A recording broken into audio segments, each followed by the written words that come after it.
Hello and welcome to Nothing But the Truth. There's no doubt the Sadhvi episode has put the government on the defensive. Opposition fared.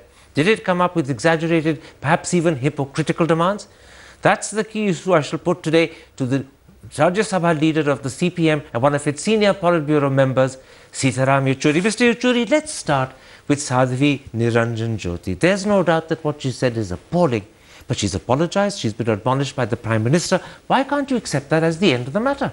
Number one, she's never apologized.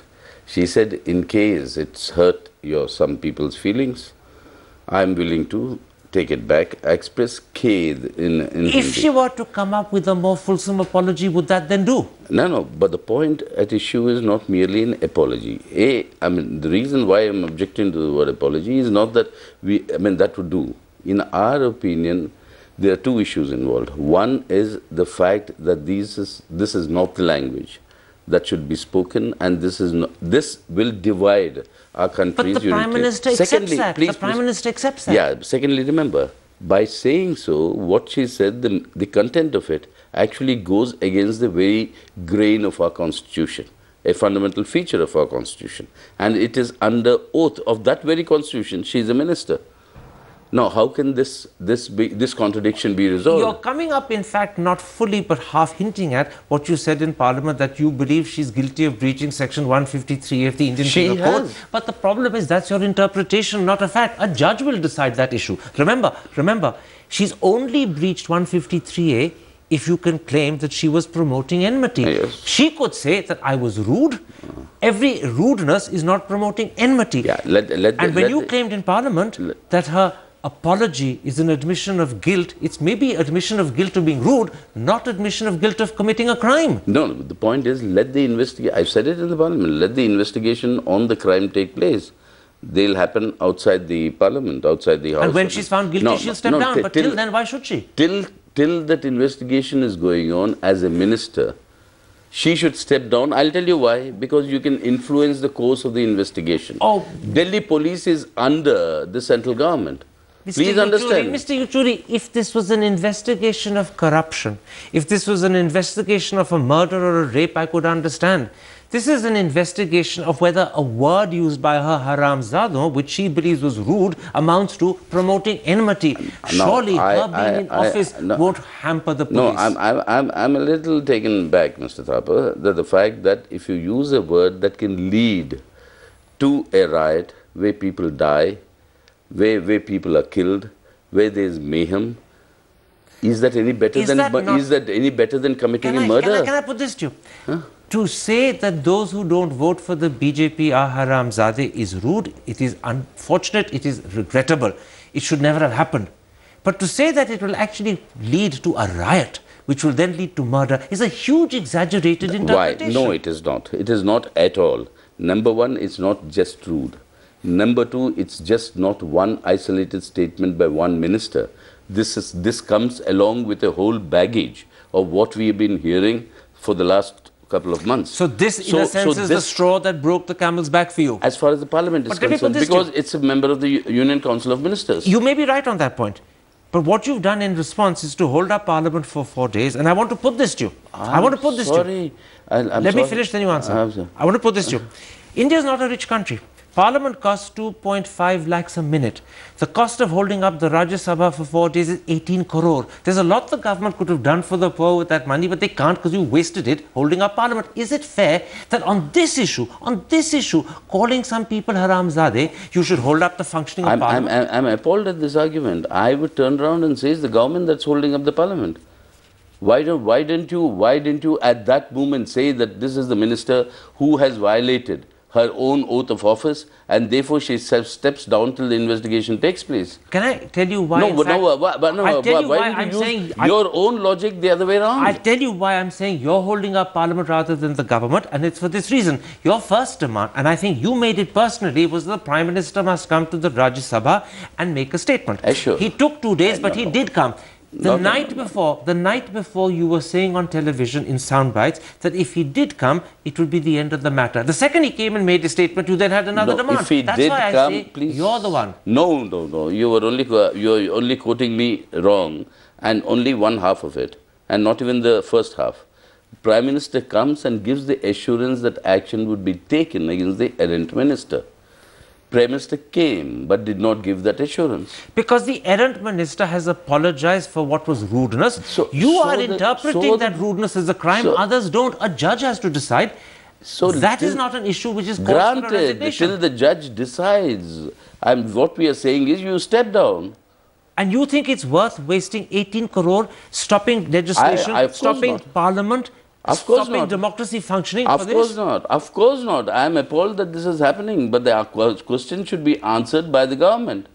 And not by the opposition? No, not at all. Why didn't they, on day one, if Mr. Modi, the Prime Minister, means what he says, then he should have suo moto. There was no need for us to raise it. Are you saying to me that if on day one, please wait a minute. He said what he said on day three? He should have suo moto, taken action and removed her for the ministry for the time being.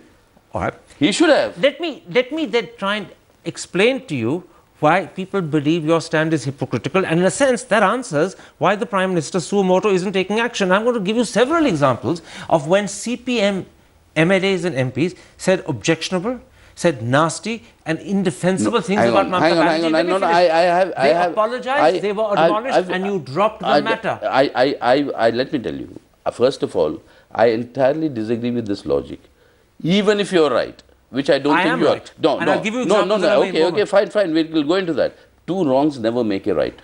No, please. But the person who's committed the first wrong has no moral high ground. You're on the same low earth as the government. Now the point is, if you agree that what has been said by this minister concerned was something not merely wrong, it was outrageous, it was violative of the Constitution, then action should follow. All right. Let me then tell you why, in fact, in this instance, action not following is not grounds for you holding up Parliament. Who is not? I am not holding up. I take objection to that. It is being held up by the government's obduracy. It's not because of me or us. In April 2011, Anil Biswas, a 7-time CPM MP, and mark that, a 7-time CPM MP, not an inexperienced teacher. MPs are used. Right? By the way, let me finish. Said, in fact, virtually, that Mamata Banerjee was a prostitute. And do you know what your Chief Minister of the day, Buddhadev Bhattacharya, said in response? All he said was, the use of such words is unpardonable and unbecoming. He added, will ask the party to warn him. He wouldn't even warn him himself. But naturally, he's a member of the party. An admonition and a warning was all he got. Why are you treating Sadhvi differently? No, I'm not. You are? I'm asking the BJP You're demanding a resignation? No, I'm asking the BJP to take action. She's a member of the BJP. But you didn't take action yourself against Basu. Of course we did. A warning. No, he's not in the party. He's never been since. He wasn't expelled in 2011. He finished his term. He was. And he was a serial offender, by the way. He's out of the party. He's been thrown out of the party. Let me give you a second example then. In 2012 December, Anisur Rahman, an MLA and a man who had served for 20 years, mark that, 20 years as a minister in left front government, taunted Mamata Banerjee with the following words: if someone rapes you, how much is your compensation? And once again, he apologized, he continues, he's an MLA today. No, your Tapas Pal today? Who's there? I can give you n number of cases to the other way around. Precisely. But that is not the point, Mr. Thapar. That speaks to my argument, not yours. My point. Mamata Banerjee forgave him when he threatened to kill. Holding office. Claim the moral high ground on this issue. What is moral high ground? We are here saying, is it a fact or not that the minister has made these comments? Number one. Number two, by doing so, has she not violated the Constitution under whose oath she is a minister? Number three, having violated that very... please, let me complete. Hinges upon her being guilty of breaching the penal code. Till she is proven... That isn't proven as yet. It's your interpretation. Well, she is accepted that she said this. An acceptance of guilt doesn't mean acceptance of a crime. Look, if I bang into you, in the corridor, I will say sorry. It doesn't mean I've committed a crime. This is not banging, Mr. Thapar. It's rudeness. This is not at all. It's much worse than rudeness. What are you talking of? Do you know what haramzada means? Of course I do. Illegitimate child. Then come back to this. I tell you, what are you trying to say? That all those who are non-Hindus, are illegitimate. She never used the word Hindu. She didn't use the word Hindu. Then what does it mean? She was simply saying that those who haven't voted for the BJP. Those who haven't voted for the BJP. What does Ramzada's mean? What is the invocation of that? In your interpretation, you're trivializing that whole issue. You're not seeing the whole package of what is coming in the country. And when it happens, and remember, tomorrow is, in fact, a couple of days, day after tomorrow, is the 22nd anniversary of the Babri Masjid demolition. So you're attaching this to this, no, I'm not and attaching. You're concluding you from the connection that she meant something more. No, understand the milieu in which you are. I mean, it is not a milieu on the ground. Is a milieu what you're doing? That is undermining the very... 2 and coming up with 22. Next will come up with 222. Please, this is not justified with just logic. Simple 4. 2 and 2 is 4. And that is the 4 I'm talking about. Can I put something to you? People say that you're making a hangama and spectacle of this issue, not actually because you care about what the Sadhvi said, but because you're worried the BJP is closing in on you and threatening you in your heartland Bengal. Tell me, Let me finish and then you answer. They've got now as many seats as you. You've been reduced to 2. Their vote share jumped from 6 to 17. Yours collapsed from 33 to 23. They're snapping at your heels and catching up. And if you look at the by-election results, what has that got to do? They won a seat which you had. Reduction. What has all this got to do? In Charangi, you came 4th. Let me tell you. That's why you're doing it. You're scared of the BJP. Of course not. What has all this got to do with the price of justice, so to speak? There's an English phrase. It's got a lot to do. Hang on. It's got a lot to do with the problem you're creating in Parliament. If the Sadhvi had not made this comment, you would look for something else. Would this be an issue? For something else. Well, yeah, you're very confident that the BJP keeps giving us some issues like this. So you admit that this is their campaign. This is their campaign. The real key here is not that you're standing up for a principle. That's how you're presenting it. The real key here is you want to thwart the BJP by in any way foot-faulting them. They've given you, through their idiocy, an opportunity to do so, and you're taking it to the hill. As a result of which, Parliament suffers, legislation suffers, governance suffers. You're playing politics. No, even to use your own word, even if the BJP is committed whatever it did, though if that is the case, the Parliament is being held up for that. Not because of what we are saying. If those comments were not made, why would the Parliament be held up? Let me put it like this. And who's holding it up? Let me put it like this. We've reached the weekend. There is a clear impasse in Parliament. Does there look like any light at the end of this weekend so that on Monday the Rajya Sabha can function?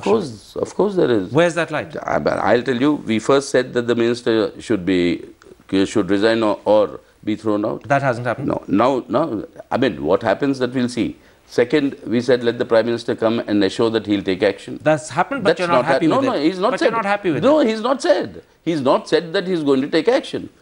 The third. In other words, you wanted to say what you should think he says, not what he wants to say. Take action means what? Not what I'm thinking, what he's thinking. So let us know. So then what's the hope of solution this weekend? The hope of solution this weekend, we have said, let there be. Today we have said, 9 parties, all the major opposition parties in the Rajya Sabha have issued a joint press communique where we have said, let there be a resolution of the House. We have done that in the past. Let there be a resolution of the House that anybody using such language will not be allowed to use such language. This House thoroughly disapproves. Prakash Javadekar in an interview on Friday night said to me that this resolution that you suggested was not acceptable to the government for one simple reason. What? That if they agree to the resolution, you'll have a new demand afterwards. In other words, they don't trust you to make this the end. Come on, I mean, don't be childish. He said so. He said so. No, he may be childish, but you don't be. But all that I'm saying is... He's saying that he doesn't have trust in you. Yeah, that's too bad. The point is, this Parliament, this Rajya Sabha adopted a resolution in 1988 calling upon people during the Ram Janmabhoomi Babri Masjid time to maintain communal harmony, don't fall prey and to all these provocations. And that resolution was ignored as soon as 92. That's what I'm saying. Resolutions are pointless. By whom? Why struggle for a resolution? It was ignored by BJP then. It was ignored by BJP then. It is again going to be ignored. Don't serve any purpose. They're cosmetic. No. What's the solution? How long will you hold up Parliament? That's up to the government. You mean this Parliament may not function even next week? That's up to the government. It would have functioned day before yesterday. The government is singularly responsible. Its obduracy is singularly responsible for this impasse. You say it's up to the government. The government turns around and says that the mere fact that the Lok Sabha is functioning perfectly in the Rajya Sabha isn't suggest that in the Rajya Sabha, where the opposition has a majority, they're exercising the tyranny of their numbers.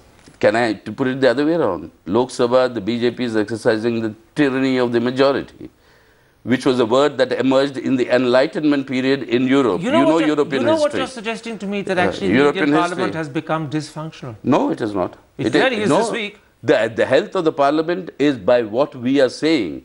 And what we are saying... This is a non-functioning Parliament, it's not healthy. I'm sorry, why is the government of the day not being able India to respond? Not suffering as a result of this problem? I'm not now blaming you or the government, I'm simply asking you in a sense, secular question. India needs legislation. India needs reform. The economy needs a whole lot of reform.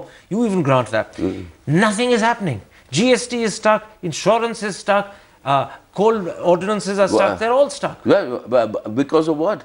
And secondly, I don't agree with you that all those are good for the people. They are not. That's many of them. But legislation is stuck. But why? But so why? You blame the government entirely? No, you blame the government of course entirely? Of course I do. There's no blame you accept? Yeah, you are saying that the Lok Sabha is fine, it's functioning. Has any one of the issues that you brought up come to the Lok Sabha? Has any one of those issues come? No. No, then who's responsible? So the ball, as far as you're concerned, is squarely in the government's court. Absolutely. They can save Parliament, or they can ensure that the standoff continues. Precisely. Let's take a break at that point. When I come back, I want to switch subjects entirely and talk to you about the internal situation within the CPM, your party, its future, and let me add, your future. Welcome back to Nothing But the Truth, and an exclusive interview with senior CPM Politburo leader and the leader of the CPM in the Rajya Sabha, Sitaram Yechuri. Mr. Yechuri, let's talk about the situation within your party, the CPM. In 4 months, your party will hold its next party Congress. The press is convinced that you're going into this divided by the rival political ambitions of Prakash Karat on the one hand and Sitaram Yechuri on the other. What can you say to me to assure me your party is not a divided house? I can only pity the press. They have been saying this for the last decade. And they were right for the last decade. No, it wasn't. It wasn't. They weren't. No, I can only pity them because, you see, and mercifully, the press is not the party or the party membership. So they are entitled to their opinion. The matter is that in October, when your Central Committee was unable to accept the draft document that the Politburo had prepared for the party Congress, it was widely interpreted as a reflection of the political divisions and not differences, divisions between Prakash Karat and yourself. That is the media. You were on different sides of that debate, and it wasn't a coincidence that you were. No, but you see, you very few understand the vibrancy of the inner party democracy in our party. Vibrancy? Yes. As opposed to animosity. I would like animosity. No, not at all. And I would like you to please try and recollect with all your vast experience. Tell me any political party in the country which 2 months before its party Congress will make its political resolution public, available in all regional languages. Please, bear with me. For discussion. For discussion within the party members, and every one of them can send an amendment to the draft. Which party practices such thing? That when the discussion happened, there was Prakash Karat on one side supporting what the Politburo had presented, and there was Sitaram Yechuri on the other wanting critical amendments. This has happened so often. And therefore, what it reflected was differences between you and Karat. No, there was Jyoti Basu on one side, Prakash Karat on the other side. There was Harkishan Singh Surjit on one side, Sitaram Yechuri on the other side. So these things have happened in the party a number of times in the past. But there's a history of Prakash Karat and Sitaram Yechuri differing and taking opposite stands. And by the way, let me add, those are differences that your party happily and readily and regularly leaks to the press. How do you think the press found out about these differences? Well, I'm afraid that in today's conditions, the press need not find out anything. The press is wonderful at manufacturing its own stories. When you say the press need not find out everything, you're right, because people come and tell the press. No, I told you, remember the second part? You have your favorites. You have your favorites, and you make sure they know. Yeah, you take up my second part of the same sentence. Which is? They are wonderful at manufacturing. In fact, our best creativity today is not expressed in art and literature, but is expressed in your media reports. It's so easy when It's in trouble, wonderful. kick the press. It's so easy Not when at in all. trouble, kick the press. No, it's so easy for the press to hit the politician. Let me quote, Always. Let me quote the Economic Times to you. The battle is not of courage, of conviction, but a bitter power struggle and personality clash between two groups for the leadership when Karat's term ends. That is what the Economic Times says, which I completely disagree. That is not what the reality in the party is. And the reality in the party, as I told you, the reality in the party is a vibrant inner-party democracy. What are the chances that this vibrancy, as you keep calling it, and others call it deep differences, could actually lead to a split? Your party split before. Are you poised for another split? Now, this split and something will happen to the party, it will disintegrate, etc., again, is the fancy of the media. They have tried this, they've gone into these fanciful terrains in the past, they are doing it once again, and they'll once again get back to normal. In April, and that's just 4 months down the road, your party has to choose a new General Secretary. There is a clause in your constitution which under very stringent circumstances permits Karat to carry on. Will he carry on for a 4th term, or will you have a new man in the job? Nobody can say anything about it, because that decision of who will be the General Secretary is to be taken up by the new Central Committee. The new Central Committee will be elected at that Congress that you mentioned. So till that I wasn't asking who the new man will be. I was asking simply, will Karat continue for an unprecedented 4th term? I'm not saying who the new man will be. I'm saying whatever be the decision of who will be the General Secretary would be the new Central Committee. Would you want Karat for a 4th term, or do you think the time has come for a healthy breath of fresh air? I and every other member of the Central Committee are past tense once that Congress ends. A new But your Central present tense, Committee, at the moment you have an opinion, it's an important opinion, and I'm asking you to express it. What's your opinion today? Do you want Karat for a 4th term, or do you want fresh air? That is not the issue at all before us. It's the question. It's the question I'm asking you. There have been so many questions. It's the question you're evading. Mr. Thapar, that is not a question. It's the question you're evading with the big smile Not on your evading. face. It's no question All right, before not us. answering. No, why should? Let me ask you a There's different no question at all. Let me ask you a different question. Will the man in front of me, Sitaram Yechuri, be a candidate for the General Secretary? That only my new Central Committee can answer. Would you want the job? I suppose I'm not in the Central Committee? Would you want the No, job? how would I want it? If I'm not in the Central Committee? That's what I'm saying. The new Central Committee will decide. The chances of your not being in the Central Committee are close to zero. No, I repeat, would you want the job? No, it is not close to zero. Please. That is why I'm saying all these are inner party matters. My that will be last decided. question. What is Prakash Karat's future after April, presuming he ceases to be General Secretary at that time? He's as much of a party leadership as he ever was. And whatever be the new Central Committee's decision, we'll all be there in the leadership together. My conclusion. Between now and April, your party will continue to be in a state of flux. The press will continue to interpret it as a state of division, and the rest of the world will wonder what the future looks like for you. Are you happy with that question mark hanging in the air for so long? There's no question mark.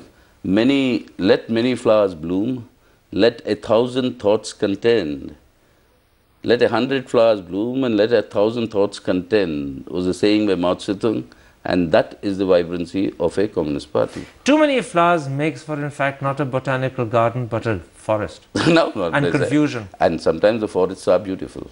All right. You should take They also lie deep, and you have miles to go before you sleep. Sitaram Yechuri, a pleasure talking to you.